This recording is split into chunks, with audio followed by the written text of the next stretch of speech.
Hello class. चलिए आज अब हम लोग भारत में बने अलग अलग डैम्स के बारे में पढ़ते हैं।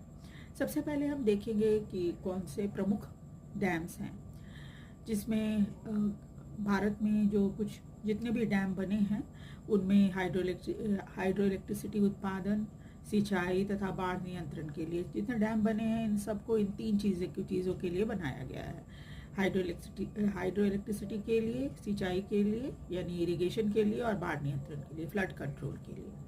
अब आप पूछेंगे कि बांध होता क्या है। तो बांध एक बैरियर होता है जो नदी, नाला या जलमार्ग पर के बहाव को रोकने के लिए बनाया जाता है। पानी रोकने से क्या होता है, जलाशय या झील बन जाती है जिसका इस्तेमाल पीने के पानी, सिंचाई, इंडस्ट्रियल यूज, एनर्जी प्रोडक्शन और फ्लड कंट्रोल में किया जाता है। बांध कोई नई संरचना नहीं है। भारत में काफ़ी पुराने समय से बांध बनाए जाते रहे हैं। भारत में सबसे पुराना बांध 2nd सेंचुरी में चोल किंग जो थे करिकला चोल, इन्होंने बनवाया था और जिसे कलानाई डैम कहा जाता है। इसका नाम ग्रैंड अनिकट भी है। ये बांध कावेरी नदी पर बना है जो कि तमिलनाडु में है और इसका आज भी ऑपरेशनल मतलब आज भी इसका इस्तेमाल किया जाता है और तमिलनाडु की जनता को इससे काफ़ी लाभ मिल रहा है। चलिए अब हम लोग एक एक करके वो बांध के बारे में पढ़ते हैं, भारत के प्रमुख बांधों के बारे में। तो सबसे पहले चलिए टिहरी डैम।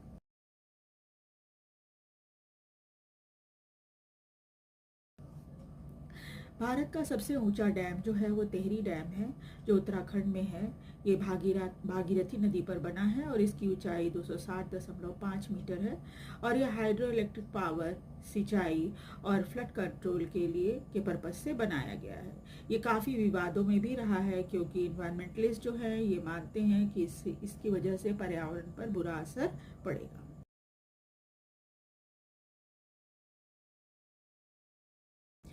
दूसरा है हीराकुद डैम, जो कि ये तो आपको पता है टिहरी डैम उत्तराखंड में है और हीराकुद डैम जो है उड़ीसा में है।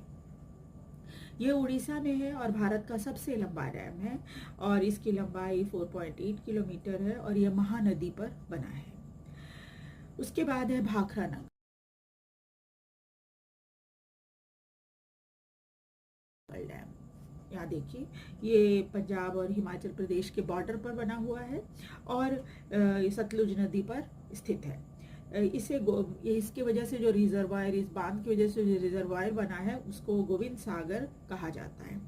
जवाहरलाल नेहरू जब पहली बार भाखरा नंगल डैम बन के तैयार हुआ था तो जवाहरलाल नेहरू ने इसे आधुनिक भारत का मंदिर या टेम्पल ऑफ रिसर्जेंट इंडिया कहा था। इसको देखने के लिए टूरिस्ट लोग भी बहुत आते हैं।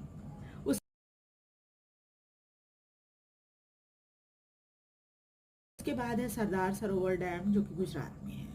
ये तीसरा सबसे ऊंचा बांध है और इसकी ऊंचाई 163 मीटर है। ये गुजरात में है, जैसा मैंने आपको पहले भी बता दिया। ये बांध बहुत विवादों से घिरा रहा है।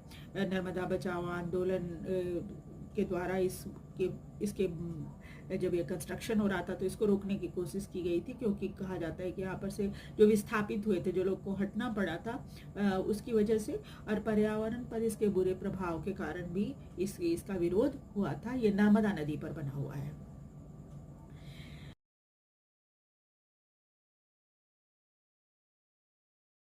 उसके बाद है नागार्जुन सागर।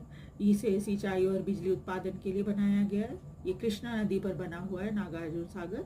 तेलंगाना और आंध्र प्रदेश के बीच में है ये और ये करीब 124 मीटर ऊंचा है और 1.6 किलोमीटर लंबा है।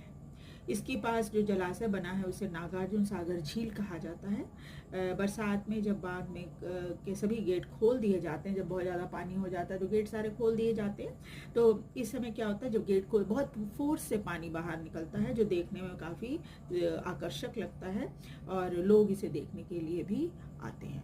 तो आज हमने 5 बांधों के बारे में पढ़ा। नेक्स्ट क्लास में हम आगे भी कुछ बांध जो इम्पोर्टेंट बांध है उसके बारे में पढ़ेंगे। वीडियो को लाइक और सब्सक्राइब भी जरूर कर दीजिए। Thank you very much. Share भी कीजिए। Thank you.